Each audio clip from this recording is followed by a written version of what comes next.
শেখ হাসিনা বলতে আমার এখন বাজে এটা উনি বিভিন্ন আমার জায়গায় এখন বলে থাকেন যে স্বজন হারানোর বেদনা উনি বুঝেন। হ্যাঁ স্বজনের মেয়েরা তো বুঝেনি তো, ওর বাপ ছিল কম্বল চোর আর ও হচ্ছে ভোট চোর, বুঝছেন? এক কথাই বলি আমার অবশ্যই ও যদি ভোট চোর না হয়, ওটা কয়বার আপনারা ভোট দিচ্ছেন? ওরা ভোট দিচ্ছেন? কয়জন বুকে হাত দিয়ে বলতে পারবে যে আজকে আমি শেখ হাসিনায় ভোট দিছি? ওরা আমরা একবার বসাইছি, আরো কত বছর ধরে বসে আছে। আচ্ছা ওর কি একটু ইগোতে লাগে না ভাই? এত মানুষ, আমি ওর হাঁটুর সমান বয়সের হয়তো হব, আমি বলতেছি এত মানুষ ওরে চায় না, ও তাও নির্লজ্জের মতো ওইখানেই বসে আছে। আমার এই ইন্টারভিউটা দেখার পর হয়তো ও হয়তো আমারও গুম করে দিবে, কারণ ওর কোনো বিশ্বাস নেই। ওর পুরো ফ্যামিলি হচ্ছে একজন ব্রিটিশ, একজন আমেরিকান, একজন খ্রিস্টান, বলতে পারবে ওর কোনো বাঙালির সাথে সম্পর্ক। ও কি বলে দেশটা আমার বাবা স্বাধীন করছে।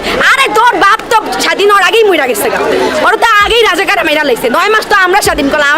কথা হইতেছে যে ওর বাবা যদি স্বাধীন করতো, ও যে আর কেউ স্বাধীন করে নাই, ও যে বলে ওর দেশ, আর যারা স্বাধীন করছে তারাও তো বলে দেশটা সবার ভাই, দেশটা কারো বাপের নেই।